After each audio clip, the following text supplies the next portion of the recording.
ጽንታት ትግራይ ተኣሳሲሩ ኣብ ገዛ ሕወሓት ካብቶም በስልጣን ዘሎ ሰመዝ ወጻኢ ሽሙ በተደጋጋሚ ዝለዓል ሰብ ኣሎ ምስ ወይዘሮ ፈትለወርቅ ገብረ እግዚአብሔር ዘሎ ወርክብ ሽሙ ዝጽራሕ ከምውን ሕወሓት ኣትያቶ ዘላ መፍነጫል ስዒቡ ነንባዕሎም ዝካሱ ዘሎ መራሕቲ ሕወሓት ገበኖም ኣብ ኣደባባይ ኣውጽኦም ሚስጥራቶም እንትደራቡ ሽሙ ካብ መላዕሉን ኣይተረፈን ሃይለ ሊባኖስ ካብ ዝብል ሽም ብላዕሊ ሰብኣይ ሞንጆሪኖና ተባሃለ ዝጽውዖ ይበዝሕ ፈለጥቱ ውሽጢና ባህልት ከም ዝብልዎ ሃይለ ሊባኖስ ወይዘሮ ሞንጆሪኖን ናይ ንውሕ ዝበለ ፍቅራዊ ርክብ ከም ዘለዎም ወላዳ ዓላው ሓዳራ ይግበሩ እምበር ሰብኣይ ምዃኑ ድማ ናይ ኣደባባይ ሚስጥሪ ይብሉ እዚ ኣጀንዳ ክልቲኦም ዘይወግዓዊ ሰብኣይን ሰበይትን ምዃኖም ዘይኮነስ እንደ ሕወሓት ንምኽተ ዝተኣከበ ገንዘብ ሓንሽሾምዎ ምስ ዝበሃል ዝግበር ዘሎ ምንቅስቓስ ሽሙ ካብ ምልዓል ዘይተኣገደ ርክብ ክልቲኦም እንታይ ይበሃል ኣሎ ጌታቸው ረዳ ዝሃቦ ምስክርነትን ካልኦት ዛዕባታት እውን ዳህሲስና ኣለና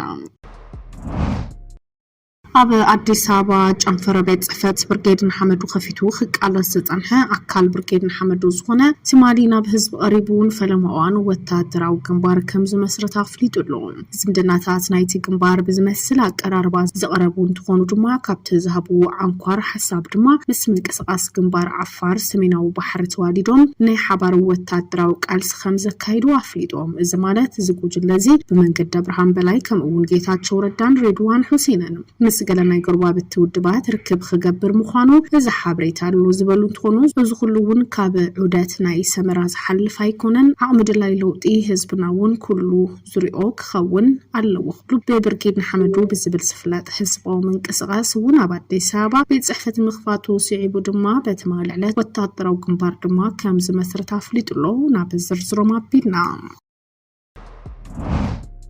ምስ ጽንታት ትግራይ ተኣሳሲሩ ኣብ ገዛ ሕወሓት ካብቶም ኣብ ስልጣን ዘለዎ ሰብ መዝወጻኢ ሽሙ ተደጋጋሚ ዝለዓል ሰብ ኣሎ ምስ ወይዘሮ ፈትለወርቅ ገብረ እግዚአብሔር ዘሎ ወርክብ ሽሙ ዝጽራሕ ከምኡውን ሕወሓት ኣትያቶ ዘላ መፍነጫል ስዒቡ ነንባዕሎም ዝካሰሱ ዘሎ መራሕቲ ሕወሓት ገበኖም ኣብ ኣደባባይ ኣውጽኦም ሚስጥራቶም እንትድርግሑ ሽሙ ካብ ምልዓል እውን ኣይተረፈን ሃይለ ሊባኖስ ካብ ዝብል ሽም ብላዕሊ ሰብኣይ ሞንጆሪኖና ተባሃለ ዝጽውዖ እውን ይበዝሕ ፈለጥ ውሽጢና ባህልቲ ከም ዝብልዎ ሃይለ ሊባኖስን ወይዘሮ ሞንጆሪኖ ናይ ንውሕ ዝበለ ፍቅራዊ ርክብ ከም ዘለዎም ወላዳ ዓላው ሓዳራ ይግበሩ እምበር ሰብኣይ ምዃኑ ናይ ኣደባባይ ሚስጥሪ ይብሉ እዚ ኣጀንዳ ክልቲኦም ዘይወግዓው ሰብኣይን ሰበይትን ምዃኖም ዘይኮነስ እንደ ሕወሓት ንምኽተ ዝተኣከበ ገንዘብ ሓንሽሾምዎ ምስ ዝበሃል ዝግበር ዘሎ ምንቅስቓስ ሽሙ ካብ መልዓላይ ኣገዶን ኣብ መንጎ ወይዘሮ ፈትለወርቅን ሃይለ ሊባኖስን ፍቅራዊ ርክብ ኣሎ ፍቅራዊ ይኹን ሕውነታዊ ዝኾነ ርክብ ኣለዎ ናብ ሓዳር ዝወስድ እዚ ድማ ድሓር የፈሊጥ ይብል ጌታቸው ረዳውን እንትኾነ ርክብ ክልቲኦም ኣካላት እውን እንትዛረበ ሃይለ ሊባኖስ ንሞንጆሪኖ ውሽማ እዩ ፍቅራዊ ርክብ ኣለዎም ዝብሉ ሓሜታታት ማሕበራዊ ሚድያ ዘጨናንቕ እንትኸውን እዚ ድማ ካብ ይበሃል ዝብል ዘረባ ወጻእ ግን እዚ ዝበሃል ዝተረጋገፀ ነገር የብሉ ሞንጆሪኖ ኣብ እዋን ኩናት ትግራይን ሃይለ ሊባኖስ ናብ 300 ሚልዮን ዝጽጋዕ ገንዘባት ሒዛ በሱዳን ጌሩ ንኽሓድም ተገይሩ ዝብል ዘረባ ዝጸንሐ እኳ ዝኾነ ጌታቸው ረዳ ብዛዕባ ሃይለን ሞንጆሪኖን ደብረጽዮንን ብዙሕ ኢሉ ዘሎ ብትእዛዝ ሞንጆሪኖን ደብረጽዮንን ገንዘብ ሒዙ ክወፅእ ደብዳቤ ተጻሒፍዎ ዝወፅእ እዚ ሃይለ ሊባኖስ ኣብ ዝሓለፈ ዋርሕ ካብ ዓዲ እንግሊዝ ዝተፈላለዩ ሬድዮታትን ስልክታትን ሳተላይትን ሒዙ ከኣቱ ኣብ ኣዲስ አበባ ቡሊ ኤርፖርት ኣብ ቁፅጥር ውዒሉ እዩ እዚ ሰብ ገበነኛ እዩ ብዙሕ ክስታት ኣለዎ ተባሂሉ ክንቃፍ ድሕሪ መጽናሕ ድማ ምስ መትሓዝ ሃይለ ሊባኖስ ተሓሒዙ ብባህል ዝጸንሐ እዩ ብፍላይ ዝብቐሊሉ ከመይ ክኸውን ክኢሉ ብዝብል ድማ እቲ ሰብ ኣብ ለንደን ዝርከብ ኤምባሲ ኢትዮጵያ ናይ ዲፕሎማት ስታተስ ነበሮ እኳ ብምዃኑ ነዚ ስዒቡ ድማ ተዝራኽቡ ናይ ሴኩሪቲ ዘይምፍታሽ መሰል ኣብ ዝኸዱ ዓዲ መሓዙ ከምቲ ዝብልዎ ድማ ናይ ዲፕሎማት ስታተስ ተጠቒሙ ነተን መሳርሕታት ኮሙኒኬሽን ናብ ዓዲ ሒዙ ንምእታው ከም ዝፈተነ ሸከ ዘይገብሮ ነገር እንተሃለወ ግን መንግስቲ ኢትዮጵያ እቲ ስታተስ ዘቋረፀ ምዃኑ ናይ ዘይምፍታሽ ትብል ጉዳይ ግን ኣብ ዝሃበቱ ዓዲ ከም ዘየገልግልን ዝብል እዩ እዚ መፍሻሉ ስዒቡ ድማ ዝተሓዘ እዩ ጉዳይ ብዛዕባ ሃይለ ሊባኖስ ኣብ ኤርፖርት ምትሓዝ ዘይምትሓዝ ዘይኮነስ ጌታቸው ረክብ ሞንጆሪኖን ሃይለ ሊባኖስን በግልጽ ናብ ሓዳር ረክብ ኣለዎ ምባሉ ግን ንብዙሓት ሃገር እዩ የሰውየው ከምክትል ሊቀመንበሩ ጋር አይ ዶንት ኖ ጋብቻ ይሁን የሌላ አይነት ብቻ ቅርብ ግንኙነት አለች ወይ አላቅም እንደዛ ይባል ኋላ የሰማሁት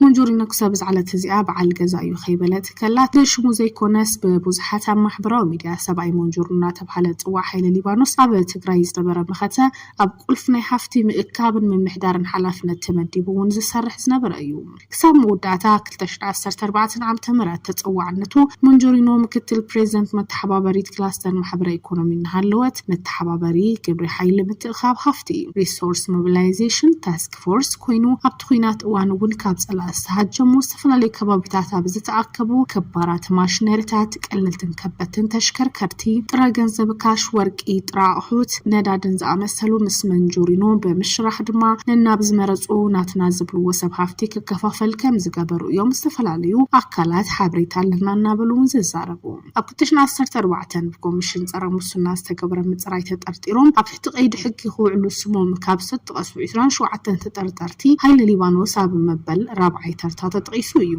በትሽዑ ዝተረኸበ ርካብ ጥራሕ ድማ ልዕሊ 600 ሚልዮን ብር ዝግመት ጥረ ገንዘብ بعينت حفت هزب التفافي دما بتحتوت ترحق معال تجميرو توم سلسته والكسبات مستحزو هاي لليبانوس نخت حزت إزاز كي محلالفون ويزرو فتلور قبر جزابهن كلهم أكلات بأكلم بملختن النار خبت دوك بالمقبرة بوش تحد ورحيته السخن على 400 مليون برد رجنزب لعلي 10 سلسته خون تال ورق نات حزام ناب السودان أبو دمان بعد إنجليز كهد مجير أياز بلوزون في الفلات أب السودان أوروبان كمز عتوا دحيرو دما بالسودان أوروبان كعتو كمز تجبر يوم زاربو توم تشفافينهم تزعن حزي هاي لليبانوس نمتاي مزيو زبل طرطارون فاتيرو تزعن حكوات هنا بزعبا زقوداي جن أبا أخيبا كي ترفز على زعبا مخانو فلت توشتي زاربو يوم فلت توشتون زاربو خينهم برقت هاي لليبانوس بترجع مسمي بزوي خنا تلعيلو ملاشات كتصحف سر خينو أبا ميدياتاتون تبقي بزعبا يزبهال كاب حق إزرحق مخانو يزقلت زي أبا أخيبا تلعيلو زنبر أجندا بمتففاء سرح فت أمي تحوحات يكسسيلون هلوا كما يجيرون السودان بأير تفقيد الوت زبل يوم نتعرفوا محبرة ومزيان مذكر أباد زمو شمونا توعى هاي لليبانوس أنتار كم زكيرو خبلت حابريتها كتقعدت عن حد خون نتوم أبا محبرة وميديا زت قعود صحفاتون بزم الكاتون هاي لليبانوس ناب ميديانا لإخوة أبز نبر إيميل ونسعبو ناب تملكتنا بصحنا مبارنا دما زر السعيكونن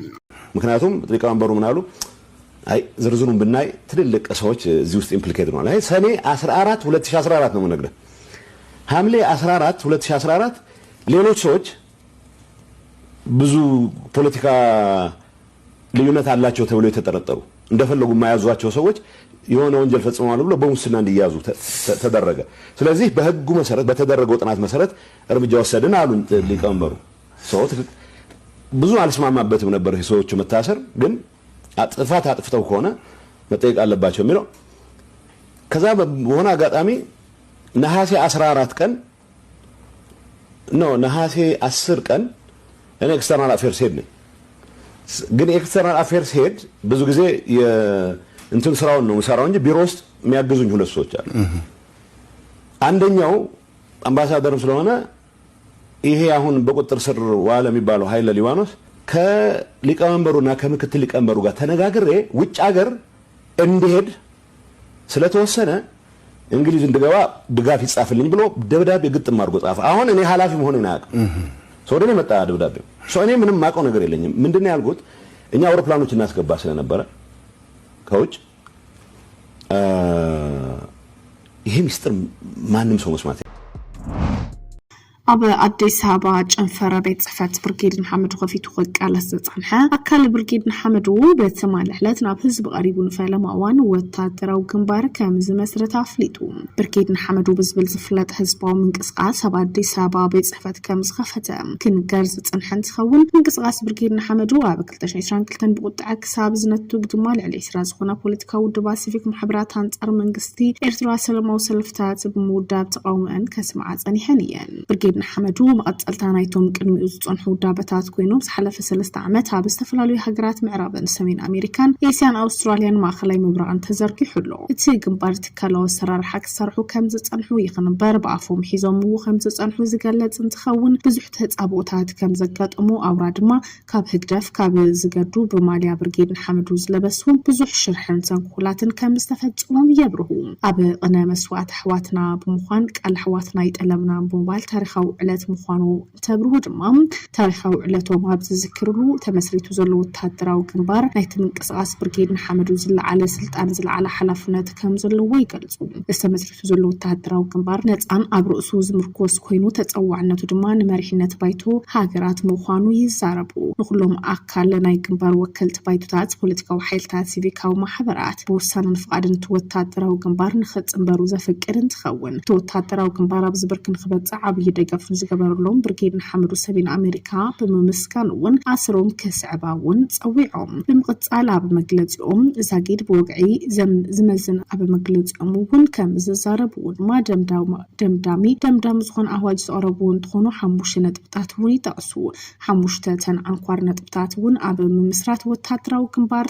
ተፀዋዕነቱ ነቲ ተመስሪቱ ዘሎ ቤት ምኽሪ ዝኸውን ብድሕሪ ክልቲኦም ብቋንቋ እንግሊዝኛ መግለፂ ዝሃበ ቤት ምኽሪ ዝኸውን ዝብል እንትኸውን ብምቕፃል እውን ዝምድናታት ናይቲ ግንባር ብዝመስል ኣቀራርባ ዘቕረበ ካብ ዝሃቡ አንኳር ሓሳብ ካብ ምንቅስቓስ ግንባር ዓፋር ሰሜናዊ ባሕሪ ተዋዲዶም ናይ ሓባር ወታደራዊ ቃልሲ ከም ዘካይዱ አብሪሆም። እዚ ጉጅለ ዝብ መንገዲ አብርሃም በላይ ከምኡን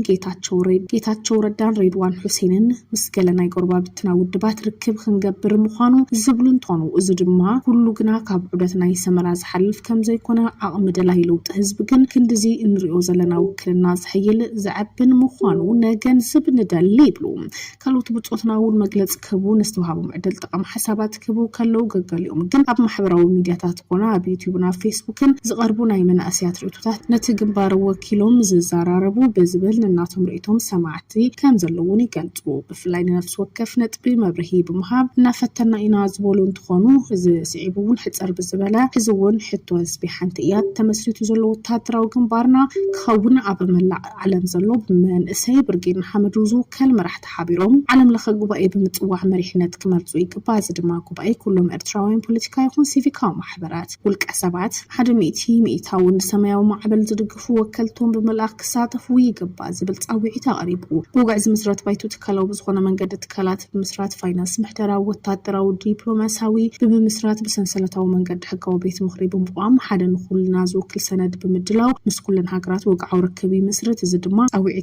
ፃውዒት ምግባር ጥራሕ ከም ዘድሊ ዝተፈላለዩ ምንቅስቓሳት ድማ ኣጠናኺሮም ገብሩ እዮም ኣንፊቶም ዘለው። እዚ ብርክት ዝበሉ ተቃውሞታት ኮነ ድጋፋት ዝረኣየሉ ዘሎ ፅምድና ድማ ግንባርና ይፍረስ ማለት ኣይኮነን ኩለና ንሳተፈሉ ዋጋ ንኽፍለሉ ግንባር ይኹን ካብዚ ምብፃሕ እንዳሓዘን ዝመስል ኮፋ ባህላ ወፂና ግን ቃልስና ሱር ክንተክል ኢና ዝብል መልእኽቲ ኣሕሊፎም። ብርጌድ ንሓመዱ ኣብ ዝሓለፈ 3 ዓመታት ብፍላይ ኣብ ሃገራት ምዕራብን ማእኸላይ ምብራቕን እናሰፍሐ ቃልቦ ናስሓበ ዝፀንሐ ኤርትራዊ ምንቅስቓስ ተቃውሞ እንትኸውን ደገፍቱ ብዝደከንዎ ሰማያዊ ማልያ ድማ ሰማያዊ ሰውራ ተባሂሉ ዝፍለጥ እዩ። ኣባላት እቲ ምንቅስቓስ ምስ ደገፍቲ መንእሰያት ሓይልታት ጸጥታ ዝገብርዎ ገንፂ እውን ኣብ ትሕቲ ቀይዲ ከኣትው እውን ምርኣይ ልሙድ እዩ። ፕሬዚደንት ኢሳያስ ኣፈወርቂ ኤርትራ ናጽነታ ካብ ትጎናፀፍ ንልዕሊ 30 ዓመታት ሃገራዊ ምርጫ ካይዱ ዘይፈልጥ እንትኸውን ኣብ ኤርትራ ሓጋግን ፈጻምን ፈራድን ኣካላት መንግስቲ ብፍል ዝሰርሑ እውን ኣይኮነን። ቀንዲ ዕላማ ብርጌድ ንሓመዱ ኣብ ኤርትራ ሶርበትኻዊ ስርዓታዊ ለውጢ ምምፃእ ምዃኑ ብሃገራዊ ባይቶ ብዝቐውም ግዜያዊ መሰጋገሪ መንግስቲ ነቶም ገበነኛታት ብፍርዲ ንብዱላት ድማ ብካሕሳን ጣዓሳን ምትዕራቕ ምዃኑ ዝገልጹ እንትኾኑ ብርክት ዝበሉ ምንቅስቓሳት ጀሚሮም ከም ዘለውን ዘብርሁ እዮም። ደምዳሚ ኣዋጅ መግለጺ ግንባር ህዝባዊ ማዕበል ብርጌድ ንሓመዱ ኤርትራውያን ሰፊሕ ግንባር ህዝባዊ ማዕበል ብንቁሕ ተሳታፍነት ንዛዛማ ዓወት ኣብ ትሕቲ ዝብል መሪሕ ቴማ ብዓቢ ክብርን ሚዛንን ዕምቆትን ትርጉሙ ብዘመሓላልፎ መልእኽትን ብርዝነት ዘሰኩም ሓላፍነትን መድረኻዊ ክውንነትን ፍሉይ ቦታ ዘለዎ ህሞት ካብ ዝሓለፈ ሓያሎ መዓልታት ጀሚሩ ክሳብ ሎሚ ሰነ 7 ከነካይዶ ኣብ ዝቐነና ዕፁብ ኣኼባ ድሕሪ ዕሙቕ ዝበለ ዘተን ሚይጥን ምክያድና ኣብ ባይታ ንዝግበር ግብራዊ ቃልሲ ንቕርፅን ኣሰራርሓን ዝምልከት ኣብዞም ዝስዕቡ ነጥብታት ተሰማሚዕና። ሓደ ብደረጃ ህዝባዊ ማዕበል ብርጌድ ንሓመዱ ኤርትራውያን ግንባር ከም ዝመስረትና ንእውጅ። 2 ማእከላይ ቤት ጽሕፈት ናይዚ ግንባር ንግዚኡ ኣብ ኣዲስ ኣበባ ኮይኑ ብደረጃ ቤት ምኽሪ ክምራሕ ወሲና። 3 ምትእስሳር ምስ ኣባይታ ዝካየድ ግብራዊ ቃልስና ዲያስፖራ ብርጌድ ንሓመዱ ክእለት ጸጋታት ፋይናንስ ንምትሕግጋዝ ብዝለዓለ ደረጃ ምስ ናይ ባይታ ቤት ምኽሪ ናይዚ ግንባር ናይ ስራሕ ርክብ ይገብር። 4 መሰረታውያን ዕላማታት ግንባር ህዝባዊ ማዕበል ብርጌድ ንሓመዱ ኤርትራውያን ኣብ ምዕዋት ዘተኮሩ ዕማማት ንምፍጻም ክውፎይን ክቃለሱን ዝደልዩ ክሓቁፍን ከሳትፍን ባይታ ከም ዘጣጠሐ ነረጋግጽ 5 ኣብዚ ብሳላ ክቡር መስዋዕትን ናይ ኣካል ስንክልናን ካልእ ቀሊል ዘይበሃል ዝተፈላለዩ ዋጋ ዝኸፈሉ ተቃለስቲ ብርጌድ ንሓመዱ ሰማያዊ ማዕበል ተጓናጺፍናዮ ዘለና ዝለዓለ መድረኽ ናይ ቃልስና ብምግንዛብ ናባ ውሽጢ ኤርትራ ዝርከብ ህዝብን ሰራዊትን ኤርትራ ንሕና ተቃለስቲ ደቅኻ ኣካል ናይዚ ንህላውነትካን ሰብኣዊ ሓርነትካን ንምርግጋጽ እነካይዶ ዘለና ቃልሲ ኣካሉ ክትከውን ጻውዒትና ነቕርብ ዓወትና ብቕልጽምና ግንባር ህዝባዊ ማዕበል ብርጌድ ንሓመዱ ኤርትራውያን ሰነ 8 2025 አዲስ አበባ